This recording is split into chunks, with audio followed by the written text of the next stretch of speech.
ছাত্ৰ-ছাত্ৰীসকল আজি ক্লাছ 6 ৰ বাবে গণিতৰ কেইটামান MCQ লৈ আহিছো। এই প্ৰশ্নকেইটা চাওঁচোন। প্ৰথম প্ৰশ্নটো দিছে দুটা সংখ্যাৰ লসাগু আৰু গসাগুৰ পূৰণফল 240 তাৰে এটা সংখ্যা 12 হলে আনটো সংখ্যা কিমান? লসাগু আৰু গসাগুৰ পূৰণফল সংখ্যা দুটাৰ পূৰণফলৰ সমান। আমাক এটা সংখ্যা দিয়া আছে 12, গতিকে আনটো সংখ্যা হ'ব 240ক আমি 12 ৰে হৰণ কৰিব লাগিব। এতিয়া হ'ব 20 হ'ব ইয়াৰ উত্তৰটো। সি নম্বৰটো ইয়াৰ শুদ্ধ উত্তৰ। What will be the approximate value of 24,765 nearest to 1000? ইয়াৰ নিকটতম হাজাৰলৈ আমাৰ আখণ্ড মান উলিয়াবলৈ কৈছে। আমি হাজাৰলৈকে সংখ্যাটো চাওঁ, ইয়াৰ 4765 আছে।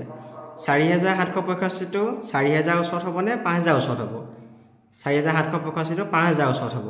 গতিকে 24765 নিকটতম হাজাৰৰ মানটো হ'ব 25000। ইয়াৰ দুই নম্বৰটো ইয়াৰ শুদ্ধ উত্তৰ হ'ব। 3 নম্বৰ প্ৰশ্নটো চাওঁ আমি, দুটা মৌলিক সংখ্যাৰ গসাগু কিমান হ'ব?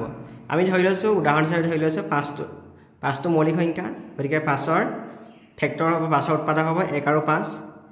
7টো এটা মৌলিক সংখ্যা, 7ৰ উৎপাদক হ'ব 1 আৰু 7। গতিকে ইহঁতৰ মাজত মিলি থকা কমন ফেক্টৰ আটাইতকৈ বেছিকৈ আছে অকল 1 আছে। গতিকে দুটা মৌলিক সংখ্যাৰ গসাগু হ'ব 1। 3 নম্বৰ ইয়াৰ শুদ্ধ উত্তৰ। 1 লাখত কিমানটা শতক আছে? 1 লাখ শতকত আমি সংখ্যাটো লিখি লৈছোঁ, এইটো 1 লাখ। 1 লাখ সংখ্যাটো লিখি লৈছোঁ। আমি শতক কিমানটা শতক আছে সুধিছে, গতিকে আমি 100ৰে হৰণ কৰি দিছোঁ। 100ৰে হৰণ কৰিলে হ'ব 1000। 1 লাখত 1000টা শতক আছে। বি নম্বৰটো ইয়াৰ শুদ্ধ উত্তৰ। LCM of 15 and 20 will be 15 আৰু 20ৰ লসাগু উলিয়াবলৈ কৈছে। গতিকে আমি মৌলিক উৎপাদক হৰণ কৰি চাওঁ। 5 3 গুণ 15, 5 4 গুণ 20। 3 আৰু 4ক আমি হৰণ কৰিব নোৱাৰিম, সিহঁতৰ মাজত কমন নাই আৰু ফেক্টৰ। গতিকে ইয়াৰ LCM আমি গোটেইকেইটা পূৰণ কৰিব লাগিব। 5 3 আৰু 4, 5 3 গুণ 15, 4 গুণ 60। গতিকে ইয়াৰ LCM হ'ব 60। আমি 8 নম্বৰ প্ৰশ্নটো চাওঁ।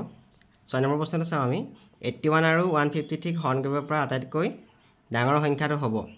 আমি 81 আৰু 153 আমি ACF উলিয়াব লাগিব। আমি 3ৰে হৰণ কৰিছোঁ, 3 2 গুণ 6 হৈছে আৰু 3 7 গুণ 21, মানে 27 হ'ব। 3ৰে যদি 153 কৰোঁ, 3 5 গুণ 15, 3 গুণ 3। 27 আৰু 51ৰ কমন ফেক্টৰ আকৌ 3 হ'ব। 3 9 গুণ 27, 3 লগত 17 পূৰণ কৰিলে 51 হ'ব।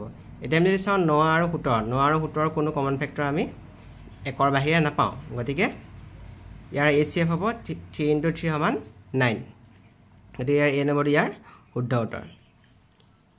7 নম্বৰ প্ৰশ্ন চাওঁ, তলৰ কোনটোৰ ভাগফল এটা পূৰ্ণ সংখ্যা? 7 হৰণ 2, 9 হৰণ 5, 21 হৰণ 7, 25 হৰণ 4। 7ক যদি আমি 2ৰে হৰণ কৰোঁ আমি পাম 3.5। 9ক যদি 2ৰে হৰণ কৰোঁ আমি পাম 4.5। 21ক যদি 7ৰে হৰণ কৰোঁ আমি পাম 3। 25ক যদি 4ৰে হৰণ কৰোঁ আমি পাম 6.25। এতিয়া আমি চাওঁ 3.5, 4.5, 6.25 এই গোটেইকেইটা দশমিকত আছে, কিন্তু 3টো দশমিকত নাই।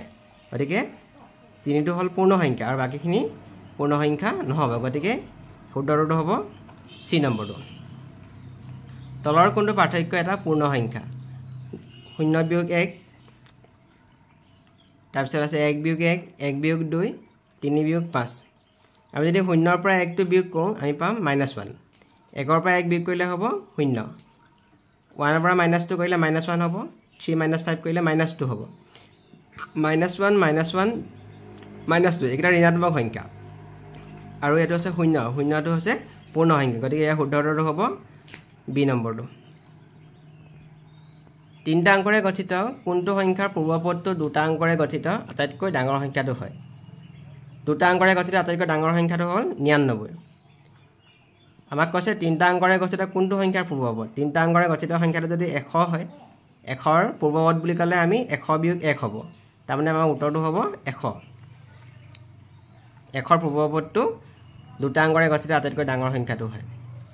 তলৰ কোনটো উক্তি অসত্য? পূৰ্ণ সংখ্যাবোৰ যোগত আবদ্ধ, 0 এটা পূৰ্ণ সংখ্যা, পূৰ্ণ সংখ্যাবোৰ হৰণত আবদ্ধ হয়, 1 হ'ল আটাইতকৈ সৰু স্বাভাৱিক সংখ্যা। আমি যদি প্ৰথম উক্তিটো চাওঁ, পূৰ্ণ সংখ্যাবোৰ যোগত আবদ্ধ, আমি দুটা পূৰ্ণ সংখ্যা লওঁ 4 আৰু 3। উদাহৰণ হিচাপে লৈছোঁ 4 আৰু 3 যোগ কৰিলে আমি হ'ব 7। 7টো এটা পূৰ্ণ সংখ্যা তাৰপিছত চাওঁ আমি 0 এটা পূৰ্ণ সংখ্যাবোৰ সদায় 0 1 2 3 এনেকৈ আৰম্ভ হয় গতিকে 0টো পূৰ্ণ সংখ্যা হয়